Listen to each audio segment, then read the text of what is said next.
الحمد لله رب العالمين الصلاة والسلام على سيد المرسلين وعلى آله وأصحابه أجمعين أما بعد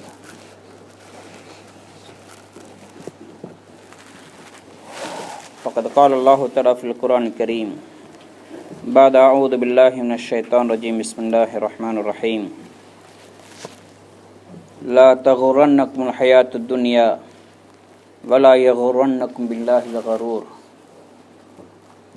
وقال تعالى بل تؤثرون الحياة الدنيا والآخرة خير وأبقى.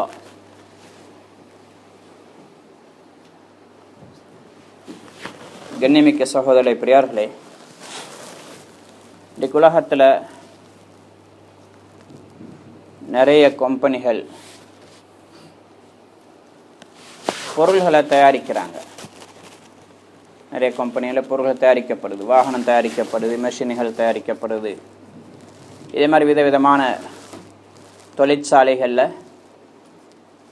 ஃபேக்டரிகளில் பொருள்கள் தயாராகுது. சில இடங்களில் ஆடைகள், சில இடங்களில் டொய்ஸ்கள், விளையாட்டு சாமான்கள், இதே மாதிரி வாகனங்கள், மெஷின்கள், இயந்திரங்கள். ஒவ்வொரு கம்பெனியும் ஒவ்வொரு ஃபேக்டரியும் தான் தயாரிக்கக்கூடிய பொருள்களை, ப்ராடக்ட்ஸ்களை உயர்வாகத்தான் பேசும். எந்த ஒரு கம்பெனியும் எந்த ஒரு ஃபேக்டரியும் ஒரு பொருளை தயாரித்து இது மோசமானது என்று சொன்னது சரித்திரமே இல்லை. ஆனால் அல்லாஹு தாலா செய்கிறான். அல்லாஹு தாலா இந்த உலகத்தை படைத்து அதை அலங்கரித்து அல்லாஹு தாலா சொல்கிறான், இது ஒரு மோசமான பொருள், இது ஒரு ஏமாற்றக்கூடிய ஒரு பொருள், இது ஒரு தாழ்ந்தது. துனியா என்றால் அரபில தாழ்ந்ததுக்கு சொல்லப்படும். கேவலமானது, தாழ்ந்தது, தரக்குறைவானது. அதுக்கு பேரை துனியாண்டு, தாழ்ந்தது, தரக்குறைவானது என்றே எல்லாம் பேர் வச்சுட்டான். அடுத்தது அல்லாஹு தஆலா சொல்கிறான், லா தகுரன்னக்குமுல் ஹயாத்துத் துன்யா, உலக வாழ்க்கை உங்களை ஏமாற்ற வேண்டாம். ஏன்னா அது ஏமாற்றக்கூடிய ஒன்று தான், ஏமாற்றக்கூடிய ஒரு பொருள். ஏமாற்றக்கூடிய ஒரு பொருள் உயர்ந்ததாக இருக்க முடியாது, தரமுள்ளதாக இருக்க முடியாது, விலையுள்ளதாக இருக்க முடியாது. ஏமாற்று என்று சொன்னாலே தரக்குறைவானதாக தான் இருக்கும். அல்லாஹு தஆலா இந்த உலகத்தை படைத்து அலங்கரித்து இது ஒரு கேவலமான என்றெல்லாம் சொல்கிறான். ஸுய்யின லின்னாஸி ஹுப்பு ஷஹவாத்தி மினன் நிஸா. அல்லாஹ் தஆலா சொன்னா உலக வாழ்க்கை இது ஒரு அலங்கரிக்கப்பட்ட ஒன்று. பெண்கள் அலங்கரித்து காட்டப்பட்டிருக்கிறாங்க. உண்மையில் அது அழகல்ல, மேக்கப். ஷோகேஸில் ஒரு பொருளை வைக்கப்பட்டிருக்குது, அது வெளிரங்கத்தில் அழகாக தெரியுது. ஆனால் அதே நேரத்தில் அதன் உள்ரங்கம் அழகு இல்லை, அது அலங்கரித்து காட்டப்பட்டிருக்கு. உதாரணமாக சாப்பாடு, பிரியாணி, இதே மாதிரி பொரிச்சு அரைச்சிருக்குது, சிக்கன் ஃப்ரை பண்ணிருக்கு, விதவிதமான உணவுகளை ஷோகேஸில் வச்சுருக்கு, அழகாக தெரியுது. ஆனால் அதனுடைய ஹக்கீகத், அதனுடைய அந்தரங்கத்தை யோசித்து பார்த்தா சாப்பிட்டா என்னவாகும்? மலமாகிடும். அந்த மலத்தை கொண்டு போய் ஷோகேஸில் வைக்க மாட்டாங்க. உண்மைதான், அதனுடைய முடிவு அதுதான். இதே மாதிரி தான் மனிதன் அழகா உடுத்து கொண்டிருக்கிறான். இந்த ஆடையிட முடிவு என்ன? கிழிந்து கந்தலாகிடும். இந்த உடம்பு உக்கி எலும்பெல்லாம் உக்கி மண்ணோட மண்ணாகிடும். உள்ளுக்கு என்ன சுமந்திருக்கிறோம்? மலத்தையும் சீலையும் சலத்தையும் இரத்தத்தையும், இது மாதிரி விஷயங்களை தான். உலகத்துடைய எதை பார்த்தாலும், இன்றைக்கு உலகத்தில் பெருமதி மிக்க எதெல்லாம் கருதுறாங்களோ எல்லாத்த பார்த்தாலும் அது ஒரு அடிப்படையை பார்த்தா ஒரு அசிங்கமான கேவலம் ஒன்றாகத்தான் இருக்கு. உலகத்தில் உயர்ந்த பானம்தான் பால். அது எங்கிருந்து வெளியாகுது? இரத்தத்துக்கும் மிம்பைனி ஃபர்சின் வதமின், இரத்தத்துக்கும் சாணத்துக்கு நடுவில் இருந்தெல்லாம் சுத்தமான பாலெல்லாம் வெளியாக்குறான். இதே மாதிரி தேன், அதனுடைய கழிவுப் பொருள் தான் அது. உன்னதமான தேனாகங்களை கிடைக்கிது. இதே மாதிரி கஸ்தூரி உயர்ந்த அத்தர், உயர்ந்த நறுமணம் உள்ள ஒரு பொருள். அது எங்கே என்னது? மானில் தொப்பிலிருந்து பழுதடைஞ்சு ஒளியாகக்கூடிய ஒரு பொருள்.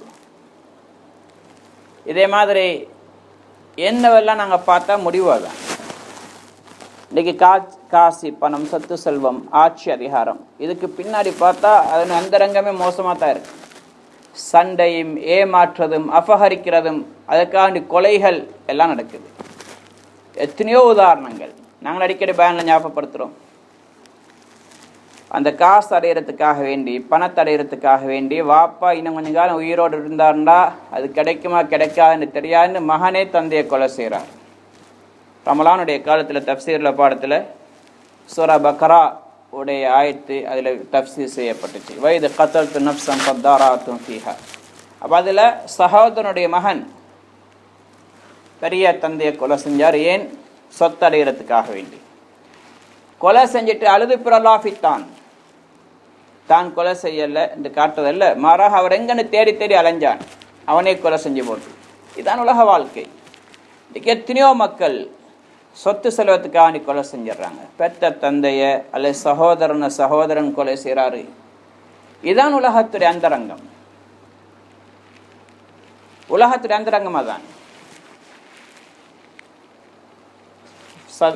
சதக்காவின் சிறப்புல ஜக்கரியா ரஹ்மத்துல்லாஹி எழுதுறாங்க, அநேகமாக ஈசா அலைஹிஸ்ஸலாம் நினைக்கிறேன், அவங்களுக்கு அல்லாஹ்வுடைய இல்ஹாமில் உலகத்துடைய அந்தரங்கத்தை எல்லாம் காட்டி கொடுத்தாங்க. கனவுல பார்க்குறாங்க, ஒரு அழகான பெண் நின்று கொண்டிருக்கிறார். பின்பக்கத்தில் தான் பார்க்குறாங்க. இவங்களும் முடியெல்லாம் நல்ல அழகா கண்ணம் கரையில் இருக்குது, நீளமான முடி, நல்லா கவுன், அழகான கவுன் ஒன்று போட்டுண்டு நல்ல அழகான உடுப்பு எடுத்துக்கொண்டு ஒரு பெண் நிற்கிறா. அவ சுற்றி ஒரு பெரிய ஒரு கூட்டம் ஒன்று இருக்கு. இவங்க என்ன செய்கிறாங்க, இவங்க பார்க்க இவ்வளோ அழகான பெண்ணா, இவ்வளோ பார்க்க இவ்வளோ பெரிய கூட்டமாண்டு இவங்க முன்னால் வந்து பார்த்தால் ஒரு பட்ட கிளவி. அவள் பல்லெல்லாம் விழுந்து, முகமெல்லாம் சுருக்கம் விழுந்திருக்குது. பின்னால் பார்த்தா அழகாக தெரியுது. இன்னைக்கு ஜப்பனீஸ் பொம்பளையில பாருங்க, பின்னால் பார்த்தா நல்ல அழகா வாலிப பெண் மாதிரி, இப்போ முன்னால் வைத்து பார்த்தா கிளவியா இருப்பாள். இதுதான் உலகத்துடைய அந்தரங்கம். அப்போ கேட்டாங்க, உனக்கு நாசமாகட்டும், நீ ஒரு அழகில்லாத பெண், உனக்காக வேண்டி இவ்வளோ மக்கள் போட்டி போடுறாங்களாண்டு. அவன் சொன்னா, என்னுடைய அந்தரங்கம் இதான மக்களுக்கு அது விளங்குதில்லை. அவங்களுக்கு அலங்காரமாக தெரியுது, மேக்கப் அழகாக தெரியுது. எனக்காக வேண்டி மக்கள் ஒருத்தர் கொலை செஞ்சு கொள்கிறாங்க. என்னை நம்பி வாரவங்க, எனக்கு எத்தனையோ மாப்பிள்ளை மாதிரி இருந்தாங்க, எல்லாரும் நான் கொலை செஞ்சிட்டேன். என்னை நம்பி வாரவங்களை நான் கொண்டுடுவேன், அப்படின்னு அழிச்சிடுவேன், நாசமாக்கிடுவேன். உலக வாழ்க்கை யாரையும் தன்னுடைய நெருக்கமாக வைத்துக் கொள்வதில்லை. நெருக்கி பிறகு கழுத்தை நெருக்கிடும், அழிச்சிடும். அதே தான் எல்லாம் சொல்கிறான், லா தகுரன்னக்கும் ஹயாத்து துன்யா, உலக வாழ்க்கை உங்களை ஏமாற்ற வேண்டாம். நிறைய பேரை ஏமாத்திட்டது. இது ஏமாற்றக்கூடிய ஒரு பொருள் தான், ஏமாற்றக்கூடிய ஒரு பொருள். நான் சொன்ன அல்லாஹ் மட்டும்தான் படைத்ததை குறை சொல்கிறான். இதே மாதிரி இப்ராஹிம் அலைஹிஸ்ஸலாம் செஞ்சிருக்கிறாங்க. அல்லாஹ்வுடைய ஹலீலுல்லா, அவங்க அல்லாஹ்வுடைய நெருக்கமான ஹலீல், அவங்க செஞ்சாங்க. அவனோட தந்தை அல்லது சிறிய தந்தை ஆசர் சிலைகளை செஞ்சு விற்கும்படி ஆள் அனுப்பினாங்க. சிலைகளை செய்யறதுக்கு ஃபர்ஸ்ட்டுக்கு அவரை பழக்கினார். சிலையை செஞ்சு அவங்களை கீழே தள்ளி உடைச்சிருவாங்க. நபியாகிறதுக்கு முன்னாடி அல்லாஹால அவங்களுக்கு அதுக்குள்ள தர்பியத்தெல்லாம் கொடுத்து கொண்டிருந்தாங்க. அப்போ ஆசர் கோவப்பட்ட, நீ ஏன் இந்த அழகான சிலையை உடைச்சிட்டாய்? அவங்க சொன்னாங்க, நீ இதை எப்படி கடவுள்னு சொல்கிறாய்? நான் தள்ளிவிட்ட கீழே விழுந்து உடஞ்சி போகுது, தூளாகுது, கழுத்து வேற, கை வேற, கால் வேற ஆகுது. இது எப்படி கடவுளாக இருக்க முடியும்? இது கடவுளாக இருந்தால் தன்னை பாதுகாத்துக்கொள்ள தெரிஞ்சிருக்கணுமே. தன்னை பாதுகாத்துக்கொள்ள தெரியல, கீழே விழுந்து உடஞ்சி இருந்தா இது என்ன கடவுள்? இது எங்களுக்கு எங்கே பிரயோஜனம் கொடுக்கும்? ஆசர் சொன்னாரே, உன்னை பாரு, நான் கேவலப்படுத்துகிறேன். நீ சிலைகளை பாபிலுடைய பஜாரில் நீ விற்கணும். சிலைகளுடைய பெயர்களை சொல்லி அதுக்கு விலையை சொல்லி அதை நீ விற்கணும். அதான் உனக்கு தண்டனை. இப்ராஹிம் அலைஹிஸ்ஸலாம் சிலை எடுத்துகிட்டு போவாங்க. எடுத்துகிட்டு போய் சொல்லுவாங்க, இந்தாய்க்கு இது சிலை, இந்த சிலை இல்லை யதுர்வலா யன்ஃபா, இதால் எந்த பிரயோஜனம் இல்லை, எந்த நஷ்டம் இல்லை. இது யாருக்கும் பிரயோஜனம் கொடுக்காது, எந்த லாபத்தை உண்டாக்காது, எந்த நஷ்டம் விளைவிக்காது. வேணும்னு சொன்னால் காசு கொடுத்து வாங்கிக்கொள்ளுங்க, ஆனால் ஒரு பிரயோஜனம் இதில் இல்லை. அப்போ யார் வாங்குவாங்க? உண்மை அதுதான். அந்த சிலையில் எந்த பிரயோஜனம் கிடையாது. எந்த அளவுக்கு நாங்கள் சொன்னாங்க, அதுக்காக வைக்கப்பட்டிருக்கக்கூடிய உணவை எலியை வந்து எடுத்துகிட்டு போனாலும் அந்த எலியை தடுக்கிறதுக்கு அந்த சிலைக்கு சக்தி இல்லை. கொசு வந்து முச்சிச்சுன்னா விரட்டுறதுக்கு அதுக்கு சக்தி இல்லை. இந்த சிலை உங்களுக்கு எப்படி உதவி செய்யும்? மற்றவங்க எல்லாம் தான் தயாரித்த பொருள்களை பிரபலியப்படுத்தினாங்க, தன்னுடைய சிலையை உயர்வாக பேசினாங்க. இவங்க விளக்கமற்ற மக்கள். இப்ராஹிம் அலைஹிஸ்ஸலாம் உண்மையான விளக்கம் கொடுக்கப்பட்டவங்க. அவங்க அதனுடைய அந்தரங்கத்தை சொல்லி பேசினாங்க. இன்றைக்கு உலகத்துடைய அந்தரங்கம் எங்களுக்கு விளங்குதில்லை. அப்படி நாங்கள் எவ்வளோ பேசினாலும் கேட்டாலும் அந்த பள்ளிவாசலுடைய எல்லையை போய் தாண்டிட்டோண்டா அதுக்கு பிறகு எல்லாத்தையும் மறந்துடுறோம். திரும்ப பழைய குருடி கதவை தரடி மாதிரி எங்களோட சண்டை காசுக்காக வேண்டி, பணத்துக்காக வேண்டி போட்டி, பொறாமை, கொலை, கொள்ளை எல்லாம் நடக்குது. இன்றைக்கு கொலையில் போய் அதிகமாக அங்கே போகிறது இல்லைன்னா அது மாட்டிக்கொண்டா பெரிய ஆபத்து. மற்றதெல்லாம் செஞ்சிடுறாங்க. ஏமாத்து வேலைகள், பேரை மாற்றி செய்கிற வேலைகள். நான் முந்தி ஞாபகப்படுத்திருக்கிறேன். இதே இந்தியாவை சேர்ந்த சகோதரி இங்கே இருந்தார். மிச்சம் காலம் இருந்து கஷ்டப்பட்டு சம்பாரித்து காசு அனுப்பினார். அனுப்பி என்ன செஞ்சார், அவரும் ஒய்ஃபும் ஜாயிண்ட் அக்கௌண்ட் திறந்தாங்க. முஸ்லீம் ஊரை சேர்ந்தவங்க ஜாயிண்ட் அக்கௌண்ட் திறந்து அதில் இவர் சம்பாரித்த காசெல்லாம் போட்டு வச்சுருந்தார். அதுக்கு பிறகு இவர் இங்கே வந்துட்டார். திரும்ப மனைவி அங்கே இருந்தால் 2-3 பிள்ளைகள். இவன் என்ன செய்கிறா, தன்னுடைய சகோதரி தங்கச்சியுடைய கணவனோட பழகி அவருக்கும் இவரை மாதிரி சைன் பண்ண பழக்கிவிட்டு 2 பேரும் பேங்க்கில் சைன் பண்ணிவிட்டு காசை தூக்கின்னு பாஞ்சிட்டாங்க. அவள் தன்னுடைய 2 பிள்ளைகளை விட்டுட்டு போனா, அவன் தன்னுடைய 2 பிள்ளைகளை விட்டுட்டு போனான். இதுதான் உலக வாழ்க்கை. மனைவி ஏமாத்திடுவாள், கணவன் மனைவியை ஏமாத்துறான், தந்தைய மகன் பிள்ளைகள் ஏமாத்துறாங்க. இந்த உலகத்தில் சர்வசாதாரணம். உலகமே ஏமாற்றுக்கூடம் தான். அல்லாஹ்வே சொல்றான்.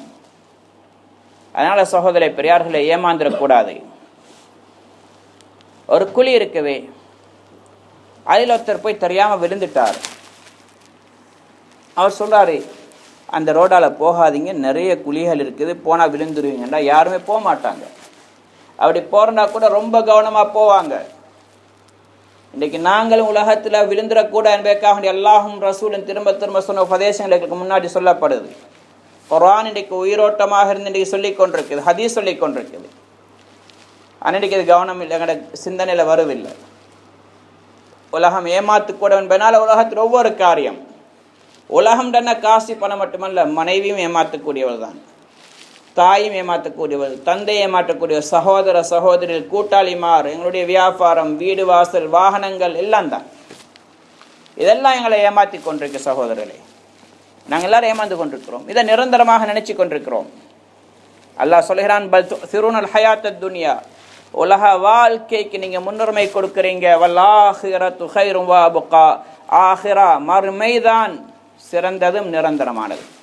உலகம் சிறந்ததும் அல்ல, நிரந்தரமானதும் அல்ல. ஏமாற்றக்கூடியது, அழிஞ்சு போகக்கூடியது, முடிஞ்சு போகக்கூடியது. எவ்வளோ மக்கள் பேங்க்ல பேலன்ஸ் நிறைய சேர்த்தாங்க, அனுபவிக்கிறதுக்கு முன்னாடி மௌத்தாகிட்டாங்க. நிறைய பிளான்கள் பண்ணியிருந்தாங்க, தன்னுடைய பிள்ளையை வச்சு இப்படி எல்லாம் செய்வோம். வாப்பு மௌத்தாகிறார், பிள்ளை இருக்கிறார், பிள்ளை மௌத்தாகிறார், வாப்பு இருக்கிறார். மனைவி மௌத்தாகிறார், கணவன் தனித்திறார், கணவன் மனைவி நினைச்சு கொண்டிருக்கிற கணவன் என்னை காப்பாற்றி கொண்டிருக்கிறார், அவரையும் தான் நிம்மதியாக வாழ்ந்து கொள்ளலாம். கணவன் மௌத்தாகிறார், ஒரே ஒரு ஹார்ட் அட்டாக், எதுவுமே இல்லை, எக்ஸிடென்ட் கூட கிடையாது. இரவுல தூங்கினார், காலையில் மையட். எத்தனையோ பேர், எவ்வளோ திட்டங்கள் எல்லாம் வீணாக்கிடுறான். உலகம் கஸராபின் பிகியாத்தின், பாலைவனத்தில் இருக்கக்கூடிய ஒரு காணல் நீரை போன்றுதான். வெயில் காலத்தில் சம்மரில் பார்க்குறோமோ இல்லை, ரோட்டில் போய்கிட்டு இருக்கும்போது முன்னாலெல்லாம் நிறைய தண்ணி இருக்கிற மாதிரி தெரியுது ரோட்டில், கிட்ட போய் பார்த்தா ஒன்றுமே கிடையாது. அப்போ இன்னும் கொஞ்சம் தூரத்தில் தண்ணி வழங்குது, போனால் ஒன்றுமே இல்லை. இது பாலைவனத்தில் அதிகமாக இருக்குது. பாலைவனத்தில் பிரயாணம் செய்கிற தாகத்தோட போறாரு, முன்னுக்கு தண்ணி தெரியுது, ஆசையோட போறாரு, கிட்ட வைத்து பார்த்தா வெறும் மணல் தான். இன்னும் கொஞ்சம் தூரத்தில் வழங்குது, அங்கே டயர்டோட போறாரு, அங்கே போய் பார்த்தா அங்கேயும் வெறும் மணல். உலகம் அப்படித்தான். மனிதனுடைய ஆசைகள், பேராசைகள் ஒரு நாளும் முடியாது. நினைக்கிறாங்க ஜப்பானுக்கு வந்து ஒரு 2 வருஷம் இருந்தால் சம்பாரிச்சு டார்கெட் பூர்த்தி ஆகும். பல 2 வருஷங்கள் கடந்துட்டு இன்னும் டார்கெட் பூர்த்தி ஆகலை. ஒரு 5 லட்சம் சம்பாரிச்சுட்டு போது நினச்சி வந்தாங்க. இன்றைக்கி 50 லட்சத்தை தாண்டி 5 கோடிக்கு மேலே இன்னும் டார்கெட் பூர்த்தி ஆகலை. இன்னும் போக மனசு வருவதில்லை. ஏன்? அதான் துனியா, அதான் ஏமாற்றக்கூடியது. விதவிதமாக ஏமாற்றி கொண்டிருக்கு. இந்த உலகம் நிரந்தரமே கிடையாது. அமா ஜஅல்னா லிபஷரி மின் கப்லிக்கல் ஹுல்த், நாங்கள் யாருக்கும் உலகத்தில் நபியை நிரந்தரத்தை ஆக்கல்ல. இன்னக்க மையத்துன் வைநகும் மையத்துன், நீங்களும் மௌத்தாகுவீங்க, இந்த உலகத்தை விரும்பி வாழக்கூடிய எல்லாரும் மௌத்தாகிடுவாங்க. நாங்கள் எல்லாரும் மௌத்தாகிடுவோம். இன்றைக்கு மௌத்தை பற்றி பேசத்தான் செய்கிறோம், கேட்கத்தான் செய்கிறோம். நாங்கள் அது அவன் தான் மௌத்து இவன் தான் மௌத்து நினைக்கிறேன். நானும் நாளைக்கு கஃபனோடு இருக்க போகிறேன் என்று நினைக்கிறது குறவு. நானும் பூமி கீழே போயிடுவேன், என்னுடைய மனைவி என்னோட கூட வரமாட்டாள், என்னுடைய பிள்ளைகள் வரமாட்டாங்க, என்னுடைய சகோதரன் வரமாட்டார், சகோதரர்கள் வரமாட்டாங்க, உம்மா வாப்பா கூட்டாளிமார் யாருமே வரமாட்டாங்க. இன்றைக்கி தனிமையாக இருக்கிறோம், வாங்கன்னு சொன்ன ஒருத்தர் கூப்பிட்டு உட்கார்ந்து பேசிக்கொண்டு கேளும், எனக்கு கபூரில் யார் வர போகிறாங்க? ஹூர்லீன்கள் வருவாங்க. எப்போ உலகத்தில் ஏமாறாமல் வாழ்ந்திருந்தால், ஏமாந்தவங்களுக்கு அங்கே அது கிடையாது. இந்த உலகம் நிரந்தரமே கிடையாது சகோதரர்களே.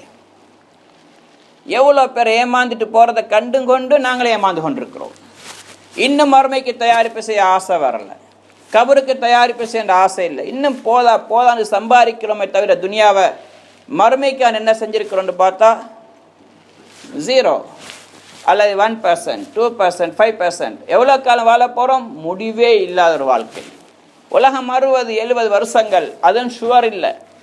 இன்றைக்கு 40 வருஷத்தில் இருக்கிறோம், 40 நெருங்குறோம், 40 அடைவோமான்னு தெரியாது, 40 அடைஞ்சு 50 அடைவோமான்னு தெரியாது. அதெல்லாம் ரொம்ப தூரம்.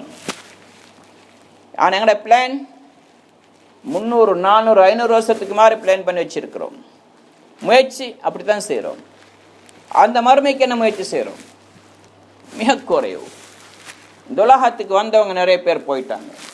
இப்ராஹிம் அதஹம் ரஹ்மத்துல்லாஹி அலைஹி அவங்க அல்லாஹ் நெருக்கத்தை அடைய ஆசைப்பட்டு கொண்டிருந்தாங்க. நல்லடியார் அரசன், பல்க் நாட்டுடைய அரசன். அவங்க அல்லாஹ்வுடைய நெருக்கத்தை அடைய ஆசைப்பட்டாங்க. ஆனால் வசதியோடு இருந்து கொண்டு, ஜொல்லியாக இருந்து கொண்டு, கம்ஃபர்டபுளாக இருந்து கொண்டு அடைய விரும்பினாங்க. அதான் வித்தியாசம். இன்றைக்கெல்லாம் எங்களை மன்னிக்கிறோம், நாங்கள் அல்லாஹ் அடையணும், மறுமை அடையணும்னு நினைக்கிறதே ரொம்ப குறவு. அவன் நினைக்கிறதில்லை. அப்படி நினைச்சாலும் அதுக்கு செய்கிற முயற்சி எதுவுமே இல்லை, செஞ்சாலும் ரொம்ப குறைவு தான். இப்ராஹிம் ரஹ்மத்துல்லாஹி நல்லடியார் அரசன், மன்னராக இருக்கிறார். ஆனால் அதே நேரத்தில் அவங்களுக்கு ஆசை அல்லாஹ்வுடைய நெருக்கத்தை அடையணும். ஆட்சியை விட்டுட்டு போகிறதுக்கு மனசும் இல்லை. இன்றைக்கு எங்களுக்கு ஒரு வாகனத்தை விட்டுட்டு பள்ளிக்கு வர முடியாது, ஒரு தூக்கத்தை விட்டுட்டு பள்ளிக்கு வர முடியாது, கொஞ்சம் டயர்டை விட்டுட்டு பள்ளிக்கு வர முடியாது என்று அவர் எப்படி ஆட்சி விட்டுட்டு போவார்? எவ்வளோ ஆடம்பரமான வாழ்க்கை வாழ்ந்து கொண்டிருந்தார். சாதாரண விஷயம் அல்ல அது. ஆனால் அல்லாஹ் அடையண்ட ஆசை. இப்படி இருக்கும் பொழுது அவர் தன்னுடைய அரச மாளிகையில் இருக்கிறார். அந்த நேரத்தில் ஒருத்தர் வாராரு, அப்படியே உள்ளுக்கு வாராரு. காவலாளிகள் கவனிக்காத நேரத்தில் அது வந்து மலக்குகள் மனித ரூபத்தில் அனுப்பினார். வந்தவர் அப்படி உள்ளுக்கு வந்து உட்கார பார்த்தார். அரசர் கேட்டார், நீ எங்கே இங்கே வந்திருக்கிறாய்? ஏன், என்ன விஷயம்னு கேட்டார். இது என்னுடைய மாளிகை, நீ எப்படி வருவாய்? உங்களோட மாளிகா?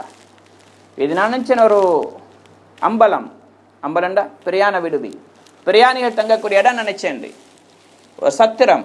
அவர் கேட்டால், இது உனக்கு சத்திரமா தெரியுதா? பிரியாண விடுதி மாதிரியா தெரியுது? என்னோட அரச மாளிகை இல்லையான்னு கேட்டார். அவர் கேட்ட, அரசே அப்படியா? உங்களுக்கு முன்னாடி இங்கே யார் இருந்தாங்கன்னு கேட்டாங்க. சொன்ன, என்னுடைய தந்தை. அவருக்கு முன்னாடி அவருடைய தந்தை. அவருக்கு முன்னாடி அவருடைய தந்தையில் இன்னார் இருந்தார். அப்போ அவர் கேட்டார், இது சத்திரம் இல்லாட்டி வேற என்ன? இது அம்பலத்தில் அப்படித்தானே, நேற்று ஒருத்தர் தங்கியிருப்பார், முதல் நாள் இன்னொருத்தர் தங்கியிருப்பார், அதுக்கு முன்னாடி இன்னொருத்தர் தங்கியிருப்பார். சிலவங்க 2 நாள் தங்குவாங்க, 3 நாள் தங்குவாங்க, பிறகு விட்டுட்டு போயிடுவாங்க. நிரந்தரமாக தங்கக்கூடிய இடமல்ல சத்திரம், அம்பலம் என்று சொல்றது. உலகமும் அப்படித்தான், இதுவும் அம்பலம் தான். நாங்கள் தங்கியிருக்கக்கூடிய வீடுகள், ஏப்பாட்டுகள், இதே மாதிரி அங்கே கட்டியிருக்கக்கூடிய வீடுகள், இதெல்லாம் அம்பலம் மாதிரி. ஒரு நாளைக்கு விட்டுட்டு போயிடுவோம். இப்போ நாங்கள் வசிக்கிற வீட்டில் முந்தி யார் வசித்தாங்க? இல்லை நாங்கள் தான் புதுசாக கட்டியிருக்கிறோண்டா? எவ்வளோ காலம் இருக்க போகிறோம்? ஒரு நாளைக்கு விட்டுட்டு போயிடுவோம். எங்களோட பிள்ளைகள் இருப்பாங்க, அவங்களும் இருப்பாங்களா தெரியாது. என்னதாவது பிரச்சனை வந்து அந்த வீட்டை விட்டுட்டு வேறு யாரை வாங்கி கொண்டு இருக்கவும் செய்யலாம். இன்றைக்கி எத்தனை பேர் தன்னுடைய வீட்டை அவர் அழகாக கட்டினார், இன்றைக்கு பிள்ளைகள் வித்துட்டாங்க. என்ன கேரண்டி சகோதரர்களே? இதான் நம்பலாம். இப்போ இவருடைய உள்ளத்தில் ஒரு தாக்கம் ஏற்பட்டுச்சு. அவர் யோசிச்சார், உண்மைதானே இது, இருந்தாலும் அது போதாது, அந்த ஏற்பட்ட தாக்கம் இருக்கே இன்னும் போதாது. இப்போ கொஞ்ச நாளில் தன்னுடைய வீட்டுடைய அப்படியே வீட்டில் கட்டிலில் சாஞ்சி கொண்டிருக்கிறார். கூரையில் நடமாடுற சத்தம் கேட்குது. அப்போ கேட்டாங்க, கொஞ்ச நாள் பின்னாடி அந்த சம்பவம். அப்போ கேட்டாங்க, யார் அதை கூரைக்கு மேலே? சொல்லல, என் ஒட்டகம் காணா போச்சு, அதை தேடிக்கொண்டிருக்கிறேன். அதுக்கிட்ட மடியா கூரைக்கு மேலே ஒட்டகம் இருக்குமான்னு கேட்டாங்க. அவர் திருப்பி கேட்டார், கூரைக்கு மேலே ஒட்டகம் இருக்காட்டி கட்டிலில் இருந்தோன்னு நல்லா கிடைப்பானா? அல்லாவுடைய நெருக்கம் கிடைக்குமா? சிம்மாசனத்திலையும் ஜொலியாக இருந்து கொண்டும் கம்ஃபர்டபுளாக இருந்து கொண்டு அல்லாஹ் கிடைக்க மாட்டான். அது கொஞ்சம் தியாகம் செய்யணும், அர்ப்பணிக்கணும், உள்ளத்தில் மாற்றம். 3 சம்பவங்கள் நடந்துச்சு மாறி மாறி. அதுக்கு பிறகு இன்னொரு நாள் வெளியே போயிட்டு வராரு வேட்டைக்கு. அவங்க வேலைக்கார பெண்மணி ஒன்று இருந்தால், வேலைக்காரனா அந்த அவருடைய பெட்டை ஒழுங்குபடுத்துறதுக்கு அதில் பூக்களை விரிச்சு அழகா அதை அலங்கரிச்சு வைப்பார். அன்றைக்கு அந்த பெண் என்ன செய்யறா, அப்படி அலங்கரிச்சு நிறுந்துட்டு அவருக்கு ஆசை வந்துச்சு, இவ்வளோ சாஃப்டாக இருக்குது, மனமாக இருக்குது, கொஞ்சம் சாஞ்சு பார்த்தா நல்லா இருக்குமேண்டு அந்த கட்டிலில் கொஞ்சம் சாஞ்சா தூக்கம் போயிட்டு. எவ்வளோ நேரம் தூங்கினாலும் அவருக்கு தெரியலை. அரசன் வாராரு, டயர்டோட வாராரு, கொஞ்சம் பெட்டில் சாய்வோம்ண்டு வந்து பார்த்தா வேலைக்காரி தூங்கி கொண்டிருக்கிறார். எவ்வளோ கோவம் வந்திருக்கும். கோவத்தில் சாட்டையால் அவர் அடி அடிச்சு அவருக்கு. அந்த வேலைக்காரி திடீர்னு அடி விழுந்தோடனே கண் விழிச்சு எழும்பிட்டார். நீ எப்படி தூங்குவா இதில்னு கேட்டார். அரசன் கேட்ட உடனே அவ சிரிக்க தொடங்கிட்டார். இவருக்கு ஆச்சரியம், அடிபட்டாலும் இவன் சிரிக்கிறாவே. சொன்ன, அரசே நீ ஏன் சிரிக்கிறான்னு கேட்ட. அவர் சொன்னா, எனக்கு அழகா வந்துச்சு தான், அதுக்கு பிறகு நான் யோசித்தேன், நான் கொஞ்ச நேரம் 1/2 ஹவரோ 1 ஹவரோ தூங்கினேன், அதுக்கு எனக்கு சாட்டடி விழுதுண்டா. நீங்கள் எத்தனை மணிக்கணக்கில் எத்தனை நாட்கள் வருஷ கணக்கில் தூங்கி கொண்டிருக்கிறீங்க, உங்களுக்கு எவ்வளோ அடி விழும்? எல்லாம் எவ்வளோ அடிப்பான உங்களுக்கு? அதை யோசித்தேன், நல்லா என்னை காப்பாற்றினான்னு என்ற சந்தோஷத்தில் சிரிச்சேன்னு சொன்னாங்க. அதோடு அவர் ஆட்சியை விட்டுட்டு போயிட்டார். எதுவுமே வானம் ஆட்சி நீங்கள் எடுத்துக்கொள்ளுங்கன்னு சொல்லிட்டு கொடுத்துட்டு போயிட்டார். அல்லாஹுடைய மிகப்பெரிய நெருக்கமான அடியார்களை சேர்ந்தவங்க இப்ராஹிம் இப்னு அதுஹம் ரஹ்மத்துல்லாஹி அலைஹி. தன்னுடைய ஆட்சியை இழந்து அடைஞ்சாங்க. இன்றைக்கி நாங்கள் கொஞ்சம் எப்பாட்டை விட்டுட்டு போக தயாரில்லை, கொஞ்சம் எங்களுடைய வேலையை விட தயாரில்லை, கொஞ்சம் மனைவியை விட தயாரில்லை, பிள்ளைகளை விட்டு பிரிய தயாரில்லை. இவங்கெல்லாம் யார்? ஏமாத்துக்காரர்கள். எங்களுக்காக ஒரு நன்மையை கூட தரமாட்டாங்க, எங்களுக்காக வேண்டிய எதையும் செய்ய போகிறது கிடையாது. கபூரில் யாராவது வந்து இருக்க போகிறாங்களா? மனைவி வருவாவா? எவ்வளோதான் உயிருக்கு உயிராக இருந்தாலும் வரமாட்டாங்க சகோதரர்களே. உலகத்திலே பாருங்கள், எப்போவாவது நாங்கள் அவங்களோட தேவைகளை நிவர்த்தி செஞ்சு கொடுக்க முடியாட்டி முகம் அப்படியே சுருங்கிடும், முகம் மாறிடுது, அழ தொடங்கிடுறாங்க. இந்த பெண்கள், இந்த பிள்ளைகள், இந்த குடும்பம் யாரும் எங்களுக்கு எந்த உதவியும் செய்ய போகிறது கிடையாது, மறந்துடுவாங்க. எல்லாம் அப்படித்தான் வச்சிருக்கிறாங்க, உலகம் அப்படித்தான். எவ்வளோ நெருக்கமானவங்க மௌத்தாகினாலும் 2 நாள் 3 நாள் கண்ணீர் வடிச்சாடுவாங்க. பெண்களுக்கு 4 மாதம் 10 நாள் வரைக்கும் தன்னுடைய கணவன் மௌத்தாகினால் துக்கம் கொண்டாட அனுமதி இருக்குது. ஆனால் எத்தனை பெண்கள் துக்கம் கொண்டாடுறாங்க? அந்த 4 மாதம் 10 நாள் எப்படி முடியுன்ற கவலை தான் இருப்பாங்க. அதிகமான பெண்கள் அப்படித்தான். இதா எப்போ முடியுது, இதா எப்போ முடியுதுன்னு பார்த்து கொண்டிருப்பாங்க. இதான் உலக வாழ்க்கை. அதுக்கு பிறகு அவங்க கல்யாணம் கூட முடிச்சு கொள்ளலாம். பிள்ளைகள் கொஞ்ச நாளில் மறந்துடுவாங்க, காரணங்களும் சொல்லிக்கொள்வாங்க. இப்படியே இருந்து சரி வரா, தொழிலையும் கவனிக்கத்தானே வேணும், வீட்டை பார்க்கத்தானே வேணும். அதுக்கு பிறகு குழந்தைகள் பெக்கிறது, கல்யாணம் நடக்கிறது, எல்லாம் நடக்கும். இது தடையுமில்லை உண்மைக்கு. உலக வாழ்க்கையில் அப்படித்தான் வச்சிருக்கிறாங்க. இந்த மக்கள் கொஞ்ச நாளில் எங்களை மறந்துடுவாங்க. நசியம் மன்சியா, இப்படி ஒருத்தர் இருந்தாராண்டு கூட நினைவு வாரதும் குறைவாக இருக்குது. குடும்பத்தில் கொஞ்சம் பேர் அப்படி பேசிக்கொள்வாங்க, அதுவும் கொஞ்சம் காலத்தில் பிறகு அதுவும் மறந்துடும். இப்போ தந்தையை பற்றி நாங்கள் வாப்ப மொத்தாகிட்டார், கொஞ்சம் காலம் நினச்சி கொண்டிருந்தோம், இப்போ எப்போவாவது நினைவுக்கு வாராரு, இன்னும் கொஞ்சம் காலம் போகிறதுக்கு பிறகு அதையும் மறந்துடுவோம். எங்களோட பாட்டனாரை நாங்கள் ஞாபகம் செய்கிறதே கிடையாது. இதுதான் உலக வாழ்க்கை சகோதரர்கள். அதனால் இந்த உலக வாழ்க்கை எங்களை ஏமாற்றக்கூடாது. அல்லாவே சொல்லிட்டான். இது ஏமாற்றக்கூடிய ஒன்று. ஏமாந்துராதீங்க. ஏமாறாதம் இருக்கிறதுக்கு என்ன செய்யணும்? எங்களுடைய தொடர்பை எங்கே அல்லாஹை பற்றி ஞாபகப்படுத்தப்படுதோ, எங்கே மறுமையுடைய சிந்தனை உண்டாக்கப்படுதோ அந்த இடங்களில் எங்களை நாங்கள் ஈடுபடுத்தணும், எங்களை உட்கார வைக்கணும், அந்த இடங்களுக்கு போகணும். இதை நீங்கள் இன்டர்நெட்டில் போட்டு படத்தை பார்க்குறதுனால இந்த சிந்தனை வராது, ட்ராமாவை பார்க்கறதுனால வராது, ஸ்டோரி புக்கை படிக்கிறதுனால வராது, நியூஸ் பேப்பரை படிக்கிறதுனால வராது, ஆக்ஷனில் பட்டன் அமுக்கிறதுனால வராது, வாகனம் தேடி அலையிறதுனால வராது, கம்பெனி வேலை செய்கிறதால வராது, மனைவியோட குந்திக்கிறதால வராது. இது பள்ளிவாசலுடைய சூழலில், தீனுடைய அமைப்பில், அல்லாவுடைய பாதையில் ஜமாத்துகளை வெளியாகிறது, கஸ்துகள், மஹல்லா வேலை, இதே மாதிரி தாலீம், பயான், இதுகள் மூலமாகத்தான் நாங்கள் சிந்தனை உண்டாக்க முடியும். வேற வழி கிடையாது சகோதரர்களே. இன்றைக்கு இதை விட்டு போய் நாங்கள் அடைய விரும்பினா இது வெறும் காணல் நீர் தான், வெறும் பகல் கனவு தான், ஒரு நாளும் அடைய முடியாது. எங்கே இருக்கு அங்கே தான் அடையணும். அதனால் சகோதர பெரியார்களே, நாங்கள் எங்களுடைய தொடர்பை பள்ளிவாசல் உண்டாக்கணும். ஒவ்வொரு நாளும் எங்களை பள்ளிக்கு நேரம் கொடுக்கணும், மஸ்ஜிதுக்கு நேரம் கொடுக்கணும், பள்ளிவாசலை செழிப்பாக்கணும். வெறும் நாங்கள் பார்வையாளர்கள் இருக்கக்கூடாது, செயல் வீரர்களாக மாறணும். நாங்கள் மற்றவங்களை பள்ளிவாசலுக்கு கூட்டிகிட்டு வரணும். தீனுடைய உழைப்பில் நாங்கள் ஈடுபடுறதோட மற்றவங்களை ஈடுபடுத்தணும். இதுதான் நபிமார்களுடைய வேலை, சஹாபாக்களுடைய வேலை. தான் மட்டும் தொழுது, தான் மட்டும் நோன்பு பிடிச்சதெல்லாம் அவங்களோட வேலை. அவங்க செய்கிறதோடு அடுத்தவங்களுக்கு செய்விச்சாங்க, அடுத்தவங்களை ஏவினாங்க. இன்றைக்கு எங்களுக்கு எங்களை பற்றியே கவலை இல்லை.